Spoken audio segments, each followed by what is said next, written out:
स्कंद पुराण में कहा गया है कि हिमालय की तरह कोई पर्वत नहीं है जहां कैलाश मानसरोवर मौजूद है। जैसे सुबह का सूरज ओस की बूंदों को सोखता है, वैसे ही यहाँ मनुष्य के पाप सोख लिए जाते हैं।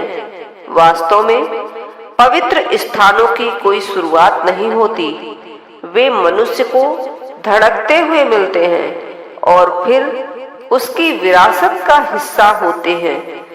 कैलाश मानसरोवर ऐसा ही एक क्षेत्र है जो एशियाई समाजों की स्मृति में सहस्राब्दियों से उपस्थित है।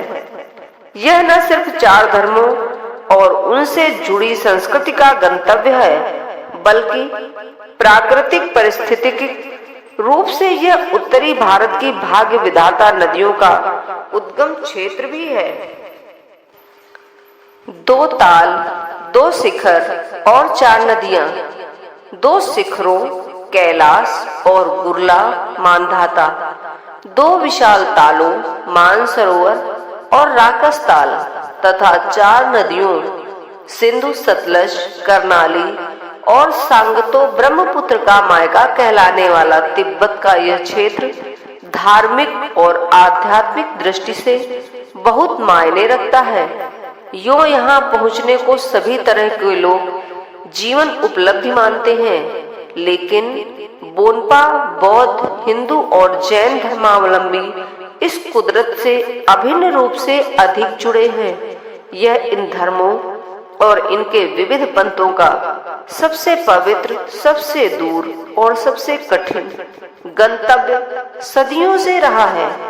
7वीं सदी में तिब्बत में बौद्ध धर्म के आने से पहले बोन धर्म, बोनपा यहाँ फला है।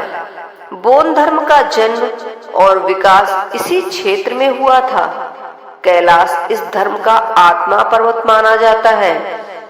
इसे टिजे पुकारा जाता है या युंगड्रक गुटसेक यानी 9 मंजिला स्वास्तिक भी।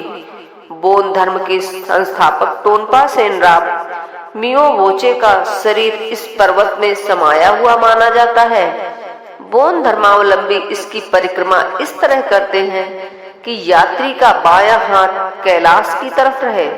हिंदू धर्म में कैलाश शिव स्थल माना जाता है। गौरी, गणेश और कार्तिकेय का घर भी, हनुमान और कुबेर इससे जुड़े हैं। तपस्वी रावण भी भारत नेपाल में कैलाश यात्रा का 4 धाम यात्रा और पशुपति यात्रा का विस्तार मानी जाती है। मानसरोवर को ब्रह्मा के मस्तिष्क की रचना कहा जाता है। यह सूरज का प्रतीक है और इसे ब्रह्म सरोवर भी कहा गया है। बोधिसत्व ऋषभ देव का स्थान। बौद्ध उपासकों के लिए कैलाश एक विराट मंगल है, जिसमें वे ध्यानी बुद्ध और बोधिसत्व की उपस्थिति देखते हैं। एक समय में 10 से अधिक महायानी पंथ तिब्बती बौद्ध के बीच प्रचलित था, पर कैलाश सबका केंद्र बिंदु था।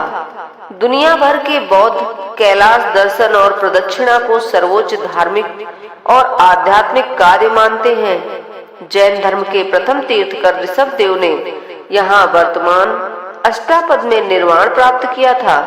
यह स्थान दार्जिलिंग के ऊपर स्थित है। गुरु नानक भी यहाँ आए थे। कहते हैं कि गुरु नानक देव भी यहाँ आए थे और उन्होंने बौद्ध सिद्धों और गुरुओं से संवाद किया था। ईसाई धर्मावलंबी इसके आकर्षण से प्रभावित रहे और इस्लाम धर्मावलंबी व्यापारी इसके आगे परखा के मैदान में घुटने टेककर प्रार्थना करते पाए गए। बोनपा हिंदू, बौद्ध, जैन धर्मों में इस पर्वत और मानसरोवर की अत्यधिक महत्ता है। इसे धरा का केंद्र माना गया है। मेरू नाम भी इसे मिला है। हिंदू, बौद्ध तथा जैन इसकी प्रदक्षिणा इस तरह करते हैं कि यात्री का दाहिना हाथ कैलाश की तरफ रहे। सिर्फ बोनपा इसके विपरीत करते हैं। बोनपा हिंदू, बौद्ध और जैन धर्म ग्रंथों के कैलाश तथा मानसरोवर के तमाम वर्णन है। यहाँ चूर हुआ था रावण का अहंकार। रावण द्वारा कैलाश को हिलाने का दृश्य मूर्तिकला का उच्च रूप माना गया है। एक ओर बौद्ध धर्म तथा हिंदू धर्म ने बहुत से गौण प्रतीकों को अपनाया, दूसरी ओर स्वयं बौद्ध धर्म के हिंदू संस्कृत के प्रतीकों का तिब्बत में पुनर्आविष्कार किया।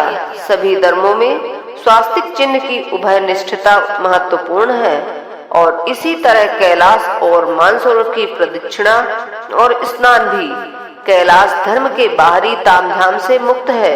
यहाँ सभी धर्म एक दूसरे में विलीन हो जाते हैं और एक गहरी आध्यात्मिकता की रचना करते हैं। वो विश्व मानव का सबसे बड़ा सपना है। कैलाश भारतीय आत्मा का पर्वत है। धन्यवाद।